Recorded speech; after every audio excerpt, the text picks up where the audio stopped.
This interview is a big deal for me, so I went back and began watching all of your films over again to get ready for it. And upon watching your first film, Following, I noticed something very interesting on someone's apartment door. Would you have any idea what that thing that I would be noticing is? I know exactly what you're noticing, which is the sticker of the bat symbol on the lead character's door. Yes. And I did not put it there. Barely even noticed it was there when we were filming it. It's pure coincidence. Well, then let me ask, because then I began watching Memento.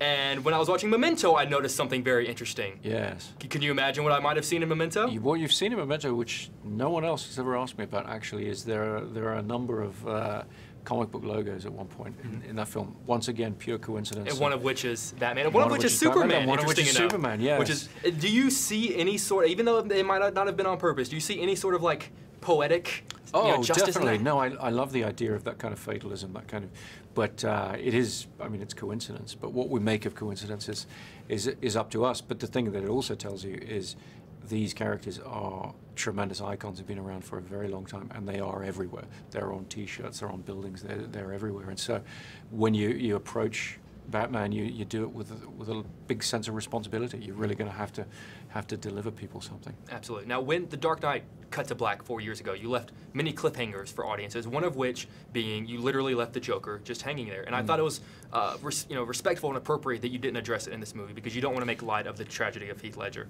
It feels with a friend, a colleague like Heath, the tragedy that happened to him. To me, it would feel very reductive, very, very trivial to try and incorporate that in some way into a fictional story or account for it in some way. And so we took the decision early on to leave it to one side and be respectful of it in that way. But I'm curious, before the tragedy, was there ever a point where you considered bringing the Joker back and continuing that story? We were very early in our process. We were just starting our edit when Heath died, and so I take on one project at a time. I really had no sense of whether we would continue the story, whether we would carry on, until after the film was finished. Mm-hmm.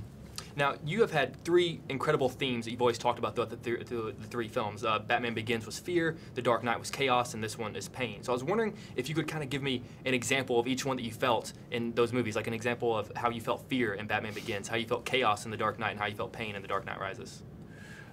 Well, I think it's a little tricky, but certainly felt a lot of fear with Batman Begins. That's easy. I mean, I'd never done a film on that scale, and taking on an icon like Batman, there was a huge responsibility. So there was tons of fear involved. As far as chaos in The Dark Knight goes, it was a very well managed production, and so it wasn't too chaotic. We had our day for the funeral scene there with hundreds of extras. I think we had about 800 people, and that at times felt a little chaotic, particularly when they're all running around. But it was nothing compared to what we get into with The Dark Knight Rises, where we had, on one day we had 11,000 people to work with and everything. So I guess that was sort of preparation for that. As far as pain goes, I didn't experience an enormous amount of pain, mercifully, making The Dark Knight Rises. Well, give me the wrap, but I wanted to ask really quick, one of the things about the movie, there are so many rumors always spreading around whenever there's this much anticipation, and I had a few I was just going to run through, and I was curious if you would tell me if there was ever any truth to them whatsoever. Okay. Okay. We'll see. The fact that they were pushing DiCaprio to play the villain on you. No truth. No truth. The fact that there was a period of time where you're considering never coming back. When I was considering, certainly that is true. It's true that until I know that I've got a story I have to tell, I'm not going to commit to something, and so it took me a while to figure out that we really did have a story to tell. A couple of months, certainly, after The Dark Knight came out, yeah. And last one, the fact that you verbally told all the actors the ending of the film so that you wouldn't have it written down on paper. That is certainly true, depending on if the actors needed to read it or not. We kept the ending locked up pretty tight, and I did wind up just explaining the ending to a lot of people who worked on the film. Absolutely. Mr. Nolan, it's a single great honor in my life. Thank you for creating the greatest trilogy in history.